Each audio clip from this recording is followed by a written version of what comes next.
This is Vince Russo's The Brand. Hey, what's up, everybody? Welcome back to Wrestling with Tragedy. I am one of your co-hosts, the dad bod god, the bald, the beard, the fucking beautiful Piers Austin. And once again, I'm joined by two of the most intelligent, switched-on guys in this professional wrestling podcasting business. Two of the guys are at the top of their game. First off is the ECW original, the Suntan Superman, the Kingpin, the King of the Streets, Angel motherfucking Medina. And what's up, Angel? What's up? And we got the Silver Tongue God himself, the Cesaro lookalike. We got the two-man power trip of professional wrestling, the third man in on Wrestling with Tragedy, Mr. John fucking Paz. Hello, hello. Gentlemen, great to see you again. Before we go any further, let's take that quick second to thank some of our sponsors and help keep this show possible every single week. First up, take it away, Angel. Definitely check out sleeps.com, one of the greatest websites out there that definitely helps any athlete step their game up on in the gridiron, the football field, even on the soccer field, or what Piers says, the football field. Definitely use promo code MWAPOD to get 10% off. But definitely check out those dirty boxes. Those are the ones that I definitely love to wear. I mean, they have so many varieties. It's definitely going to step your game up in the bedroom. It's definitely a conversation piece. So definitely check out those dirty boxes. Go to sleeps.com.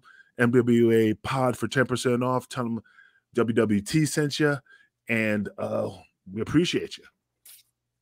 That's it. Next up is that healthvape.com, ladies and gentlemen, your healthy vaping alternative. Put down the cigarettes, put down the vapes, and check out the health vapes. That's it. All of their products are no nicotine, no addictive or harmful chemicals, and they're vitamin infused. So check out healthvape.com. Check out all of their vape and pod products. Use that promo code MWAPOD to get a 10% discount on your final purchase, baby. Now, gentlemen, this week we're going to be covering off the French Angel, Maurice Tillet, born October 23rd, 1903, and passed on September 4th, 1954. A lot of current day wrestling fans may not know who he is, but we're going to go into a little bit of his background, his career. He was a two-time world heavyweight champion for the American Wrestling Association, which was run out in Boston. But Angel, this is a topic that you brought to the table. Besides sharing a name with this guy, what really interested you in wanting to cover this case? Well, I mean, to be honest with you, I mean, it's because of what Johnny did when I was younger. I mean, it's just he brought him up, and he was a very interesting character. Plus, he looks a little bit like you, Piers. Kind of like big head, small body, but definitely, I mean, he was a very interesting individual. I mean, he had the similar type of disease that Andre the Giant had, not in that extreme, but similar. Basically, his head was massively huge.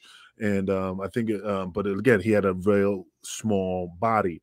But again, I mean, he was a very interesting individual. I mean, he was a Russian and French, his parents were Russian and French. I mean, and he was just he was known as the ugliest man, and he was definitely an attraction. People were in awe with him because of his looks. I mean, John, how familiar you know about the French Angel? I mean, the French Angel, the Swedish Angel, whichever you want to call him. Yeah, so he was a huge draw in the 40s, really, for Paul Bowser, when Bowser's AWA, not to be confused with Vern Gagne's AWA, but it's still a huge promotion. He was kind of the major draw, but it was really because of the way he looked. It's almost like the George Animal Steel kind of thing, like that. Obviously, with alchemy, whatever the heck he had, whatever you say, giantism.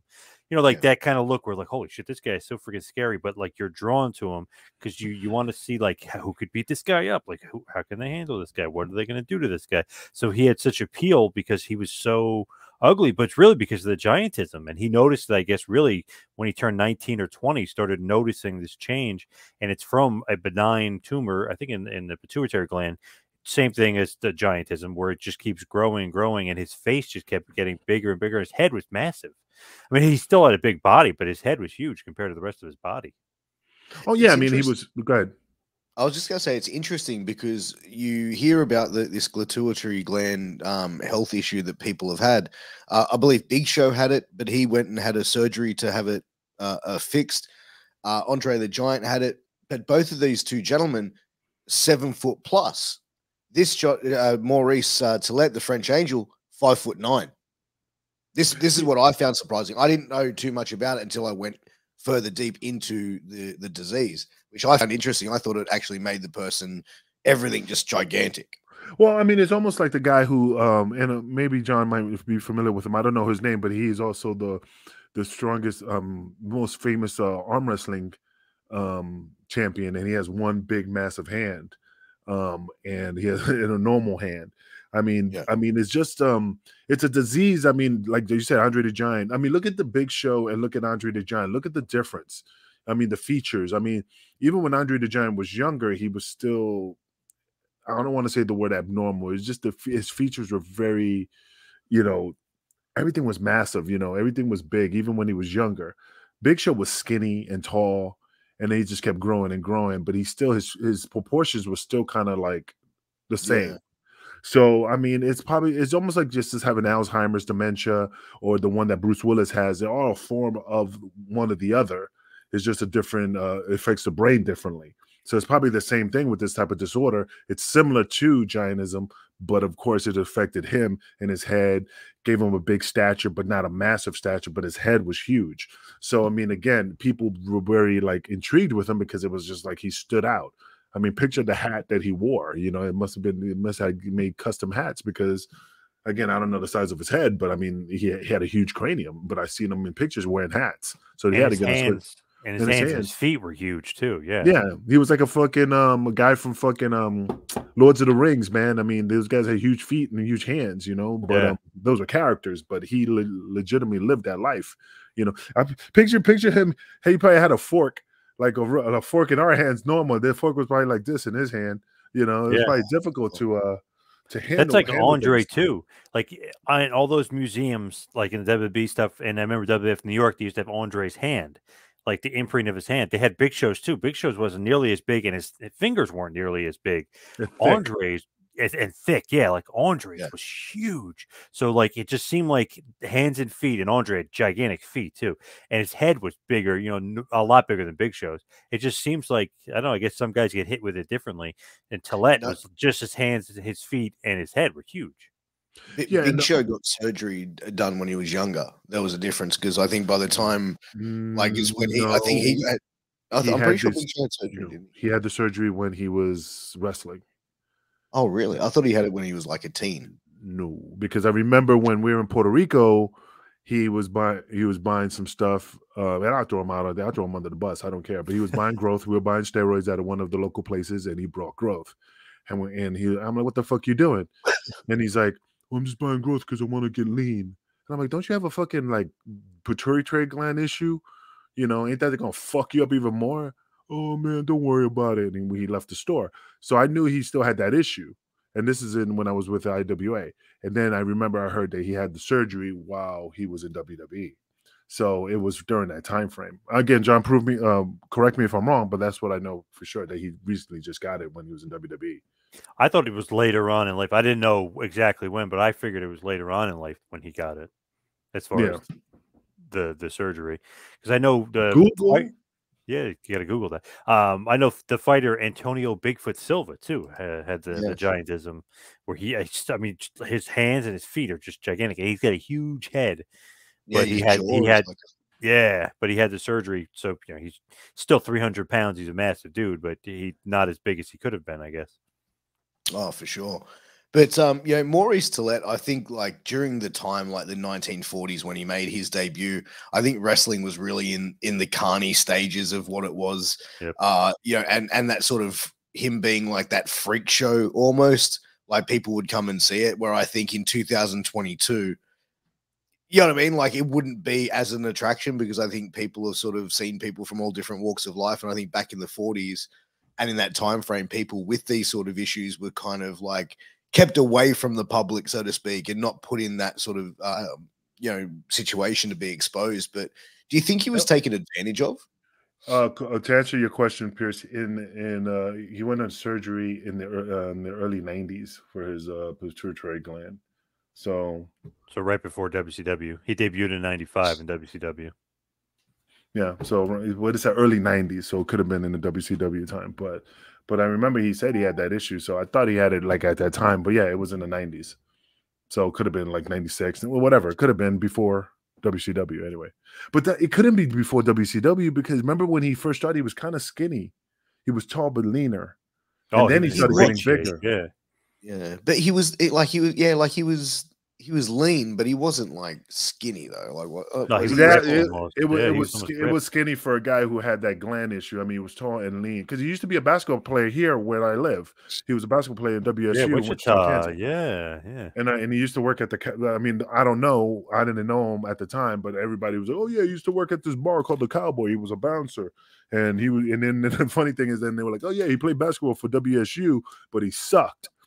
And the only reason he got picked on the team is because of his height. Because they figured, it's like that white dude. Remember Soul Man? When the white guy took the tanning pills and became the black guy, and they go, get Washington to play basketball. And then, so they thought because he was big and tall that he knew how to play basketball, but apparently he sucked. They just kept him like block the ball. Remember when Shaq was like unstoppable with the Lakers? They were like saying that Big Show, oh, he played basketball before, he should play so he can play defense against him. So it's size against size, and they were like he wasn't that good. And I was just surprised to hear that. When I remember though, he wasn't even good enough to play in college. He's not good enough to play in the NBA. But I was kind of surprised to hear that. Oh yeah, he was a drizzling shits, man. He was a drizzling shits. And again, I never watched him play. I just know people who lived here at the time. They saw him and they say he was garbage. So, So with Tillett, he actually, one of the things I found interesting is he completed a law degree at the University of Toulouse over in France, but he never actually was successful because of how he looked and how his voice was, his physical appearance, which is kind of sad because like to complete a law degree, man, like even probably Smart back dude. those days, you have to have a high level of intelligence and Yeah. comprehension of a lot to be able to be a successful lawyer and to pass a law degree, man. Like, it just goes to show you this guy was not an idiot. Super No, I smart mean, dude. well, the guy had a big head. He had a big brain. He had a lot of knowledge in that nugget. Yeah. I mean, just because he looks like, like he looked like the guy from fucking the Never-Ending Story, the rock monster with the big old jaw in the head and stuff. But I mean, I heard he was really intelligent, man. He was a really smart guy. I mean, I don't think his disease affected any type of his intellect at all. And Piers, going back to what you were saying before, like did they kind of use him as far as wrestling and because of what he was and what he looked like? I think he was smart to it because he's such a smart guy, and like to your point, you had to be really smart to be a lawyer and then to pass and get your your law degree. So I think he knew what he was getting into. Is like, okay, I'm going to use this to my advantage. Yes, these guys want to use me as this carny sideshow freak, and they're going to promote me in this wrestling show. Yeah. But I'm going to be smart to it too. I'm going to make as much money as I can because I'm really comfortable being a lawyer because of my voice and the way I look. So I'll use my my intellect and I'll become this wrestler who everyone's scared of. So I think, sometimes you think like the promoter's taking advantage of the guy, but I think in this case, the guy knew his strengths and weaknesses and knew how to get paid. He was working the gimmick, brother. Yeah. Yep. I mean, it's just that the thing is that it's like being a midget. I mean, you only could do so much. You can't be a cop. You can't be a firefighter. You can't. There's only certain things you can do. I'm not saying they can't do any jobs, but I'm saying that due to his massive size and his huge head, that he was only limited to certain things, either be a teacher, be a lawyer, or get into the pro wrestling industry to make money, because he was a huge draw. People were lining around the block just to see him wrestling in the ring. Like I said, he was always booked, and he was unbeatable. He was unbeatable for a span of 19 consecutive months. Yeah, in AWA when he was there. So they have him as this like unstoppable force. So not only does like he look like a scary guy, then they make him undefeated for basically 2 years and he's the champion. So it really, really was a booking tool and a great way to use him. It's like he looks like he's an unstoppable monster, like who could stop this guy? He's scary. Well, let's just book him that way and have him be undefeated for a few years. Pretty smart, I think. Just good booking. I mean, maybe it's easy booking, but smart because that's a really good way to build up this monster heel. And just feed white meat baby faces to him. Yeah, I mean, that's the funny thing. I mean, I really don't understand where Johnny got the idea for me to be the Spanish Angel character when I wrestled. I mean, he pulled me in the office. I remember like it was yesterday. you know, because I was known that I remember my first gimmick. It was a wrestling mask. I was like a luchador because I was a little lighter weight. I think I was 195 pounds at the time.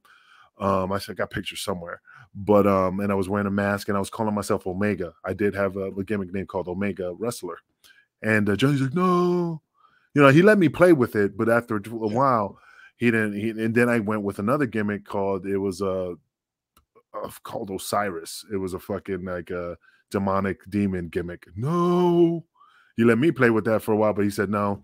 And then he called me to the office. And he goes, I got the perfect name for you. So I'm sitting there with this look, you know, okay, what is it? The Spanish Angel, which I didn't know about anything about the French Angel. Yeah. So I'm like, what? Are you shitting me? You're like, what the fuck? Spanish Angel? And he's like, yeah, the Spanish Angel. You're from the Isles of Malta. And I'm like, oh, I'm from the Isles of Malta. He goes, yeah, like Baron Miguel Cicluna, because he's from the Isles of Malta. And I'm like, I'm not Maltese, Johnny. Doesn't fucking matter. So I had to work this gimmick as a Spanish Angel. That's from Malta, from the fucking from Malta, and he made me wear a French beret, and I had to wrestle as a Spanish Angel. So then, as time went on, you know, that's when I hated the name, but of course, you know, just like anything like Gold Dust or, you know, when you first hate the name, but then you get used to it. And that's why Homicide calls me Spanish Angel and everybody, because they knew me, that's who I was at the time. So, but anyway, when I hated the name, and I remember I disputed it with Johnny, and I was just like, Johnny, brother, you know, I'm not feeling this name. Don't worry about it. So the next day I come in and he's sitting at his desk drawing. I wish I had the picture. And he's like, I got your name. And I'm like, what is it? And Big Sal Graciano was sitting in the office with me. Well, he was standing really, and I'm sitting in the chair. And he's like, here you go. And I was, what the fuck is this? You're the Spanish Flamingo. What the fuck? The Spanish Flamingo. And then Sal knew, because Johnny gave him the name Monster Matman, because that's when Johnny put him in a giant mop costume. He looked like a, you know, big old mop gimmick. So Sal was like, oh, that's perfect, Johnny. That's a great fucking name. I know, ain't it a great name? The Spanish Flamingo. You thin your mustache out. You come with a fucking riding crop and all this bullshit. So then that's when I was like, you know what, Johnny, I think Spanish Angel is a good name. I'll stick with it. And that's when I stuck with it. So, but again, he definitely used the French Angel as the name Spanish Angel. Yeah, the inspiration for that. Consider the other imitators or the other wrestlers that used his name because of him. You know, we could get with that list later, but yeah, I mean, like I said, this guy was intriguing, and like I said, he was even used for Shrek. You know, that's how intriguing he was, because that's what Shrek was based off of, his look. Of course, it was supposed to be Chris Farley doing the voice, but of course, the look was the French Angel. What do you know about that, John? About that story? So I guess like Mike Myers obviously had to take over. Farley died, so Mike Myers ends up taking over, and like I don't know if it's because he was a wrestling fan. I don't know who was like paying attention to like what Shrek would actually like look like, but it's him to a T. It's obviously they make it a fatter version, but the face. I mean, they saw him like the world's ugliest man. What could we do? You know, character wise, they literally took his exact face and they made Shrek. Like he is Shrek. Like it's based off Shrek. The carny atmosphere of him just being like this unstoppable like ogre, but obviously more towards fables and storytelling rather than wrestling and the carnival atmosphere of wrestling. But they got the actual idea for Shrek from Toilette and his look and his story, which is just so interesting because it's like, wow, somebody in that, I don't know if it's Mike Myers or whoever, must have been a wrestling fan at some point. Yeah. But just curiosity, due to the fact that they used his likeness, did they have to pay royalties to his descendants? Because I don't even know if he has any descendants, you know, because there's a lot of actors that they use, you know. That's interesting. I have no idea. That's interesting because they kind of almost admit it's from him. So wouldn't you have to pay him royalties? Yeah, that's. Well, I mean, they did that with Peter Cushing. For the Star Wars. Do you think did they come forward and say, "Hey, we got this from that," or is it just like rumor? No, it was mentioned, and even in a documentary, I can't remember where I saw it, but they did mention it that that was where they got the idea from. So, I mean, again, I mean, if there is no living descendants, I mean, it's just like, it's just like Marilyn Monroe. I mean, she doesn't have anybody, and they still, I think it goes to a foundation. Again, I don't know. I really don't know how they handle any type of. I mean, John, you should know that you're around celebrities all the time. How's that work? See, I don't know because I know sometimes they're really particular and they'll sue you and you'll get in trouble and you'll have to pay the estate. The guy's dead, you pay the estate. Like usually they're on top of that. I don't know about Tillett. I got to look that up actually because that's an interesting question. I didn't even think about that. Like, would he get royalties or would his family or his estate get royalties because they kind of admitted the character's based off him and the look is exactly his face. So, yeah, and I'm just it'd be looking interesting to find out that actually. But like Tillett broke into the business of professional wrestling in 1937.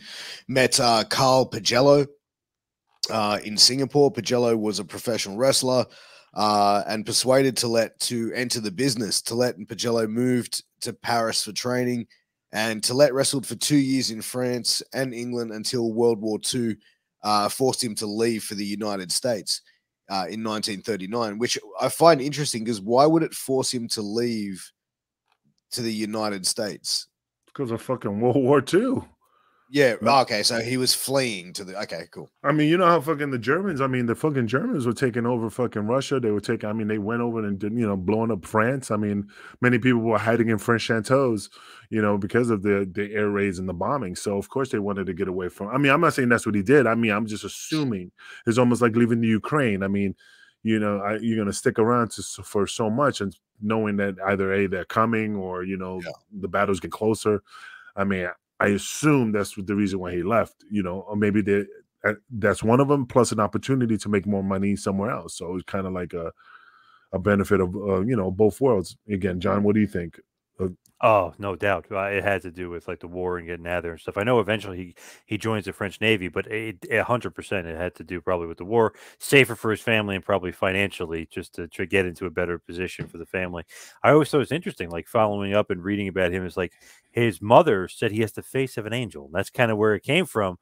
I don't know if that's like tongue in cheek, but a mother always looks at their kid a lot differently, and they the most beautiful kid in the world, stuff like that. So I wonder. But if it was like tongue in cheek, or if she really thought he was like had the looks of an angel. But he didn't look that bad as a kid. I mean, I got a picture of him when he was a child. I mean, look at him. I mean, he was a decent looking, yeah, good boy.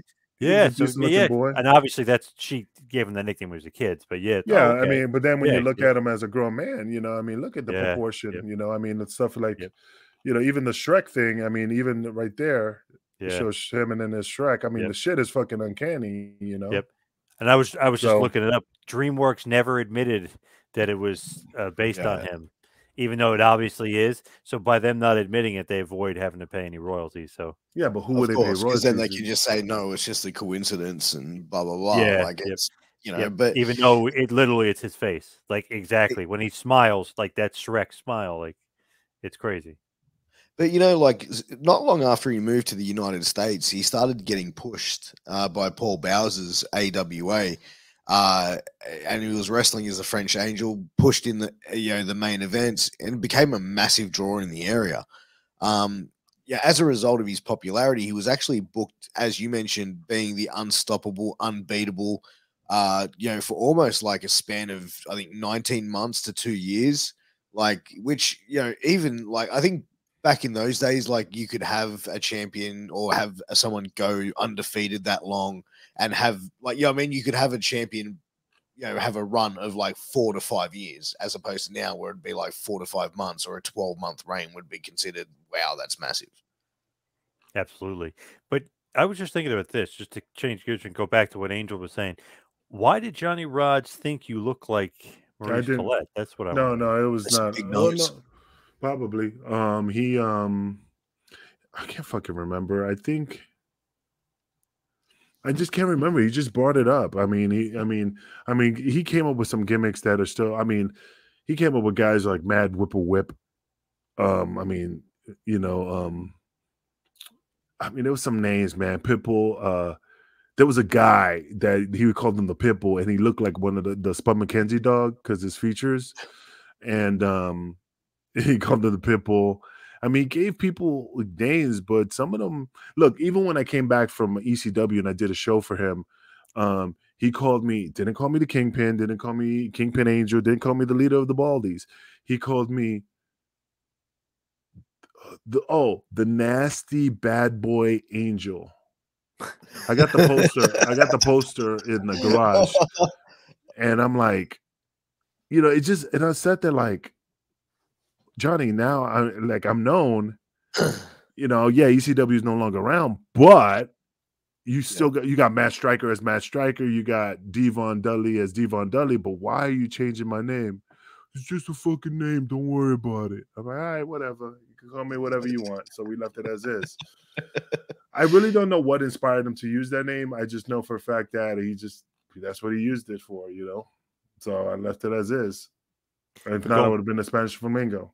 But going back to Piers, though, if the guy has this look and he's, just intimidating but scary, obviously he's only 5'9". I mean, he's not really a tall guy, but his feet are gigantic. His hands are big. He's got this weird formed body. His head is huge. Like, you kind of got to take it as far as you can with him, because once you get the ball rolling, people are interested. There's not much to do with him other than like make him this big monster. You know what I mean? Like, you kind of have to go with it. Man, they even got a poster of him back in the days. The ambling 8-man angel, AMBLING, ambling. I never ambling. Heard that before. It's called the ambling 8-man angel. I mean, I'm not lying. I mean, I literally show you. Look right there, bam, boom. The ambling 8-man angel. I don't know what the hell ambling. That's got to be a Johnny Rod's nickname. Probably. Yeah, it's just crazy, So, but as a result of Tillette's success, there was actually quite a few imitators that started to pop up and emerge. Paul Olafsson, the Swedish Angel, who had the same Toro sort Johnson. of... Tor Johnson as well. Yeah. Tor Johnson, Tony Angelo, the Russian Angel, Jack Rush, the Canadian Angel. I've got also Vlad Slaw, Tulin, the Polish Angel, Stan Pinto, the Czech Angel, Clive Welsh, the Irish Angel, Jack Falk, the Golden Angel, Gil Guerrero, Black Angel, and Gene Noble, Lady Angel. So there's quite a few angels out there in the world of professional wrestling. It's a name that's been definitely used. But do you think that like he would have been one of the first people that were really like almost imitated? Like in professional wrestling, like things have been recycled multiple times, right? So do you think he would have been one of like the earlier people to be, I suppose imitated is not the right word to say, but people with the same sort of, illness that he had then started breaking into the business? Or do you think people went out and searched for people that look different because of him to do something to their territory? You got to understand, back in those days, they used to have all these freak show carnivals as well. So side attractions were very popular back in the early 40s. I don't know how it was in other countries or like Australia, but in the United States, traveling circuses, they've had freak shows. Guys with missing limbs, Lobster Boy, because John knows about Lobster Boy. He was known, he murdered his family, but it was an ailment that his fingers, his hands would look like lobster claws. And it's a famous murder case. But anyway, Lobster Boy, look it up, you'll understand. But that was really popular until they started like phasing it out due to the fact of I'm not saying it was inhumane. They thought it was just because they inhumane. They didn't do anything to them. They just thought it was just exploitation of people's disabilities or features. But what's funny? Toro Johnson, if you guys are not familiar with horror movies, and I'm assuming John does know, he was one of Ed Wood's, the movie of Johnny Depp and Bela Lugosi. I forgot the actor's name, but he was a professional wrestler back in the, of course, and he got into with Ed Wood making these cheesy horror movies, and that's what he was known for. That's how George the Animal Steel played Toro Johnson in Ed Wood, because they look similar. So I'm gonna check. Ed Wood's a good movie. And Tor wrestled the Spanish Angel. Well, not Spanish, the French Angel. You wish he wrestled you, Yeah. but he wrestled the French Angel a few times. So yeah, all intertwined with these guys. Oh yeah, Yeah. absolutely. But in 1945, Tillet's health went down and began to fail. He was no longer advertised as unstoppable. In his final wrestling match in Singapore, which was in 1953, he worked for the NWA Mid-South area, then known as the Tri-State area, owned by Leroy McGurk. He agreed to lose to Bert Azarati. So man, like I think like his health, like from when he really sort of moved over to America, like he basically had like a 5-year run before he sort of started to his health really started to decline him. It was because of his ailment, man. I mean, he had I mean, again, back in those days, they didn't know how to treat some type of disease like that. Same thing with Andre the Giant. I mean, they didn't know how to treat it compared to how they was able to treat, Paul White, the Big Show. So, I mean, I think it was affecting his heart. It was affecting all his other, his features because, like I said, he died of cardiac arrest. So, his heart must have been in a lot of strain. Everything kept growing. I'm assuming. I mean, John. That's what I think the disease does. If you don't have it put in check, you just seem to be growing, and your insides are growing, even if your outside doesn't. It just affects you just terribly. So if you're a wrestler and you have to rely on being in the ring and being in shape and maybe even taking some bumps and stuff, it's not going to be a long career for you. You know what I mean? Like I don't think he knew, or maybe he didn't realize at the time, but I think he eventually realized like this is not going to be a long wrestling career for me. Well, just curiosity, Giant Gonzaga, also Great Khali, will they have the similar ailments as well, or different version of it, or the same disease? I guess it's different versions of it. I know Giant Gonzalez had some form of it, but he was super skinny. Like everything about him was just, he was like 7 but his head was abnormal a little bit. Like his jawline was pretty massive, and same was Khali. His jaw is just pretty huge. Of course, but his legs were small, like thin, not small like short. But like if you look at his legs, he didn't have like massive tree trunk legs compared to like Andre or Big Show or even Tillet. So that's why I was just wondering if they had the same type of disease similar to, Andre or stuff like that.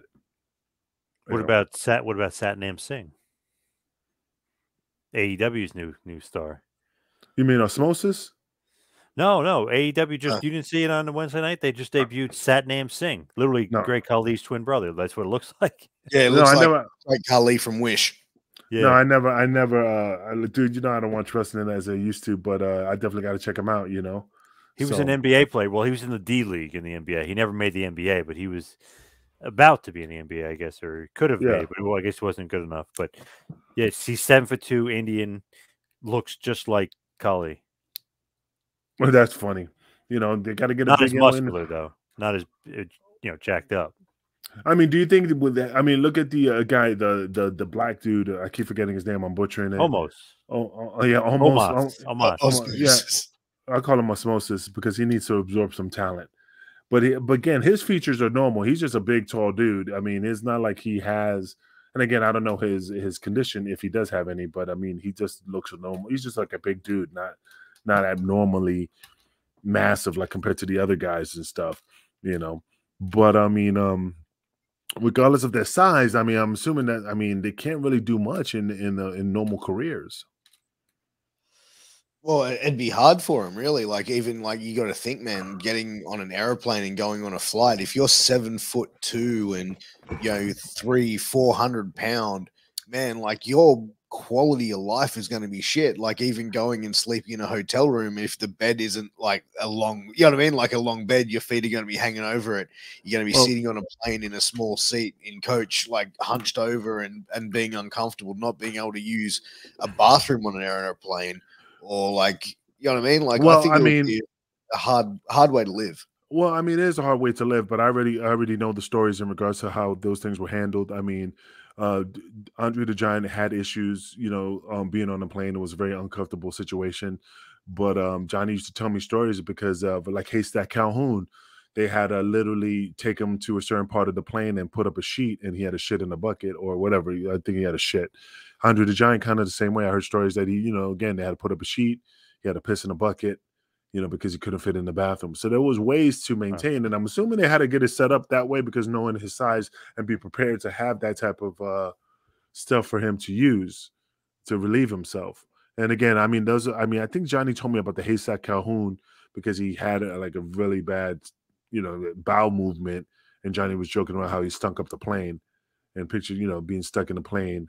Ooh. If some, and stuff like that, and he had a shit in a bucket. But again, John, you're pretty familiar with all these guys. Have you heard stories about Andre the Giant's travels in regards to him relieving himself? Oh yeah, you hear all these stories like how uncomfortable it is and different things. You got to work out different places, like you know what I mean. Like it's just not normal living where you expect. Like he could barely fit in an airplane as it is.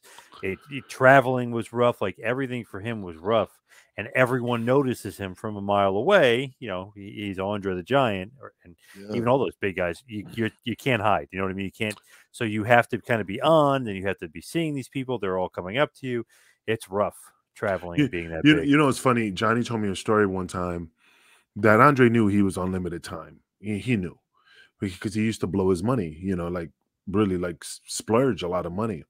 So apparently, I forgot how much he had in his Halliburton, and he lost his Halliburton on the fucking in this airport.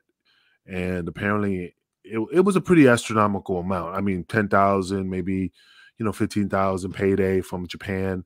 And he just said to Johnny, "Well, boss, looks like somebody got a good payday," and just kind of like shrugged it off. So because he was always on borrowed time. Like Johnny said, I'm saying he spent money like a fish, but he just enjoyed life. He said that even when they sat in the car, it was funny. He told me a story that the man's gas, when he blew gas, he said his ass cheeks like did the double flap because it was just like like a big old clap because of his massiveness. And it was long, like a long massive fart, and it's just like they all run out the car and stuff.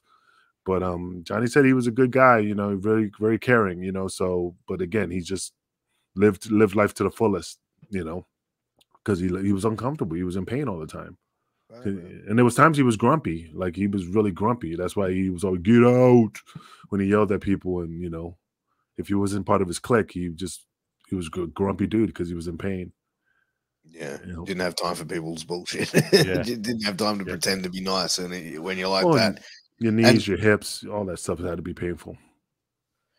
Yeah, well, one of the things as well that I found interesting, in 1950, there was a sculptor called Louis Link who befriended Tourette and made a series of plaster busts, commemorating him for his wrestling career. And one of the busts is actually in a museum. There's only surgical science. Yeah, 2 left. Yeah, Bruce Pritchard has one in his collection. And then there's one in there's only 2 left, and one's in the museum, and Bruce Pritchard's got and I think they found it, if I remember, it's not like it was found somewhere, like almost like, and again, don't quote me on it. I remember Bruce Pritchard mentioning like it was in somebody's attic, or like they didn't know how it got there. It was like one of those type of things, like it was found, but I could be wrong. I just don't remember. But John, come on, man, you're the historian. I knew he had it. I just don't remember how he got it. I don't know if he got it from like Paul Bosch, from Paul Bosch's collection. I don't know exactly how he got it, but I remember the story of he acquired it basically. I knew man. You like Jim Cornette, man. You have a lot of knowledge, man. You probably got the Carney book in the back in your office with the old Carney. Are you drinking? What are you drinking? Water. Drinking beer. No, it's water. Oh, I thought it was one of those, one of those IPA Stone Cold beers, Hey, I got one of them finally. Have you cracked it yet, or what? No, I'm waiting. I'm gonna do it on Sunday. There you go. Are you gonna stand on your desk and slap them together? Hell yeah, of course. Have to. But go ahead, Piers. I was just gonna say, going into Tourette's death, died of cardiovascular disease. Would that have been like part of like his condition, which would have caused his death? Do you think? Well, yeah. Like, I mean, Andre the Giant. Yeah, same thing. Andre the Giant died in his sleep. He was in. I want to say, was he in France when he died at the hotel in the John? He died by himself. Yeah, he was alone. It was in France though, right? Yeah. Yep. Okay. Because he was visiting his father who had just passed. Yeah, and he was looking horrible. Like his skin was pale and his eyes were dark, and they say he was just like looking not so well. And then he died. He died in his sleep. I think of a heart attack as well. I mean, like I said, everything enlarges. So, and I mean, and Tillett also, he was just he caught the heart attack right after he found out his trainer died. Yeah. So he must have had a close relationship with his trainer. Yeah, man. I mean, I'm just trying to think of what was it like a Widowmaker that he died of, like quick and instant? That's what happened with Shemp Howard. That's how 1 minute he's talking and the next minute they were like he was gone. Shemp Howard's the guy from the Three Stooges, Piers, if you didn't know. Shemp, yeah. It doesn't. Pierce kind of looks like Shemp a little bit, don't you think? No, you don't look like Shemp. No, you don't look like Shemp. No, you don't look like Shemp. But yeah, I mean, like I said, the French Angel. I mean, he was a very, very talented wrestler. I mean, he had a good look. He was very popular. I mean, like I said, regardless of they don't say that they took his likeness, but again, he was an inspiration to the Shrek character. I mean, it's obvious. Yep. I mean, you can't dispute it, but of course, they'll deny it because somebody's going to come out the woodwork and say, "I'm the lost cousin" or 12th removed cousin, and they have to pay. So I mean, I totally understand the angle of that aspect. But I mean, he was an interesting guy. He was very and he was a very lovable guy. I mean, he was very friendly and very personable. So I mean, everybody liked him, and from the pictures that I seen and I heard. Think about it, though, like a guy from 60 plus years ago that was basically a territorial wrestling star is being copied of for one of the most popular movies, especially with children. You know what I mean? It's one of those like crazy things. It's like, wow, wrestling is just that popular, even in territorial days where people know who the French Angel was. We're like, man, this guy's got such a unique look. Why don't we use that and make a character out of it? And we'll base a character off of it, but we won't say it's him. But we'll have certain people admit it's him, but DreamWorks will deny it, so they don't have to pay anybody. But it's crazy. It's like, wow, 60 plus years ago when they made the movie, now 80 plus years ago, like still talking about this guy, like pretty good impact on wrestling, and really because he had such a unique look, and it was because of poor health and from giantism. I'm surprised Vince Sr. never used him. I mean, probably washed up by then. So it would probably have been Jess McMahon that would have the opportunity to use him. But didn't Vince Sr. own carnivals before it was boxing and carnivals? Yeah, but that was more towards the 60s and 70s, really. Jess McMahon was a big promoter in the 40s and the 50s, which was his father. And what did he do? Carnivals. I think he did boxing. Yeah, so I'm surprised. Wrestling, because I'm surprised he didn't facilitate him. I mean, he might have. You never know. I mean, we haven't dug deep into who he worked for. I mean, besides the AWA. But I mean, I won't be surprised there is a connection. And I'm surprised he's not in the Hall of Fame. If they're gonna look for some people, put that ugly motherfucker on the fucking front. On the fucking. We just paid tribute to this guy for the last 45 minutes, and he started insulting the fucking. I'm just saying though. I mean, he deserves to be put in the Hall of Fame. I mean, again, look at him. I mean, that's just my opinion. Yeah, I mean, they're gonna run out of. Huh? I still think Johnny Rodz thought you look like him though. I don't know. I don't think so. But I don't care. Do you think they would put him in the Hall of Fame though? Like, they're running out of people, man. I mean, they have to at least put somebody in there. I mean, from the past. I mean, there's tons of people that they need to put in there. I mean, I'm trying to think of old school wrestlers. I mean, Lou Thesz is already in there, right? In the legacy wing, yeah. Carl Gotch. Legacy wing, probably. Hackenschmidt. George Hackenschmidt. George Hackenschmidt, yeah. It's probably in the legacy wing. I'm just trying to think of them because eventually they're gonna run out. They have to put other people, to in there, The Bella to build up. you know, because they, like I said, they're bringing up Bella Twins. They use Charmel. I mean, again, that's a different show, different topic. But I mean, you have to put it like people who started this business from the beginning. So I mean, those are the people I think they should put in or if they're not in the legacy wing. 100%. Yeah, I agree. Why not go back, put and make people learn about the history of the business as well. Something before the color television era. You know what I mean? Like, I think that would be a really cool thing for like a Legacy young wing, yeah, generation. for sure. Yep. Well, I mean, I'm surprised they're not turning the Titan Towers into some type of I mean, they're building another building. I'm surprised they don't turn that into a massive museum, just almost like a World War II museum. I mean, you go through each room and it tells a story, of what's, pro wrestling, whatever, So, again, I mean, if Frank Angel should have been, be inducted at least. He deserves that. I agree. But guys, final thoughts. Take it away, the room. John, what are your final thoughts on? Like I said, hey, Shrek is a ripoff of him. Let's be honest. They stole his likeness. They saw this awesome character from 60 plus years ago, now 80 years ago, but at the time of the movie, 60 plus years ago, and we're like, man, this guy's got an awesome look. Let's create a character and kind of use his story and make a movie off of it, make it, really a franchise off of it. So that's pretty damn remarkable. Obviously, he had a good run with Paul Bowser, who's a legendary promoter in the Boston area in Massachusetts, AWA champion. So big time legend, should be obviously noted in the legacy wing of the WWE Hall of Fame. And to me, if you're getting remembered now 80 plus years later, you definitely did something right. Whether it was because of his giantism, or because of the look, that's wrestling for you. If you have the look, people are going to be into you. No, I hear you, brother. I mean, and my final thoughts is like, again, the guy had a look, not because he made that look. It was just because of his disorder, but he definitely took it to the next level and just used what he had to make a career out of it.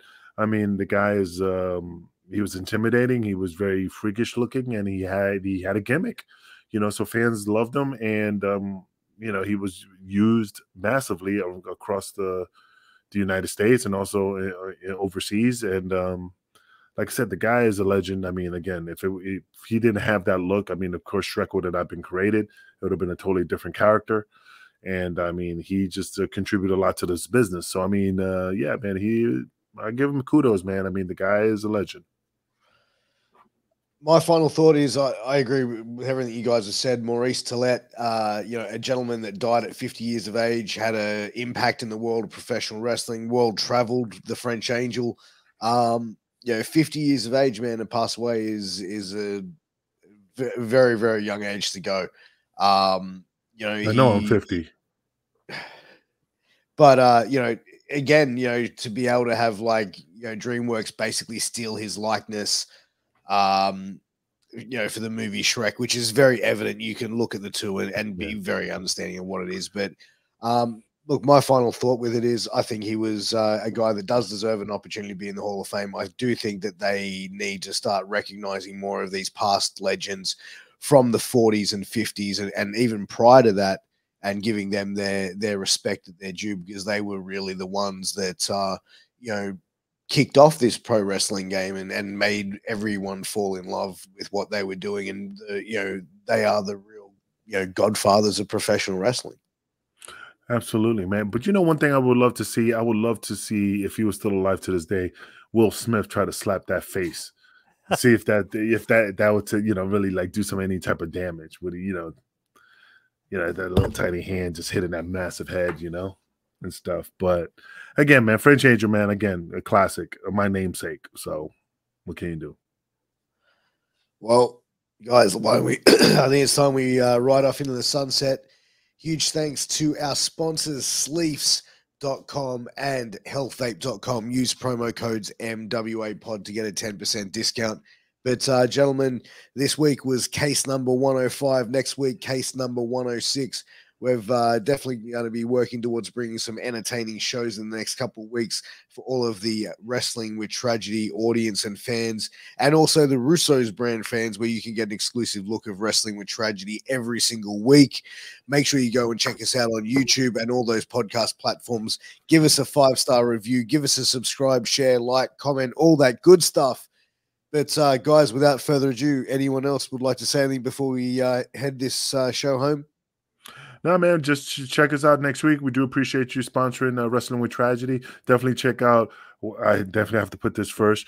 Shooting the shit with Piers Austin because he got butthurt at the last show. Definitely check out the show. He does have a lot of great guests. I got to put John Paul second. So definitely check out Two Man Power Trip. Definitely another great show. He does a lot of great interviews. I just seen his recent one. I just saw a little bit of it that he had one of the guys from I forgot his name. Charlie Haas. The one that he did the Treasures, Wrestling Treasures. AJ Francis. Thank you. You had him on the show. I saw that in my YouTube stuff popped up. So definitely check it out. I'm definitely going to listen to that today. Those are two great shows. You definitely got to check it out. And also keep supporting us and keep hitting the thumbs up and sharing. And we do appreciate you. I'll see you guys next week. Peace. Peace.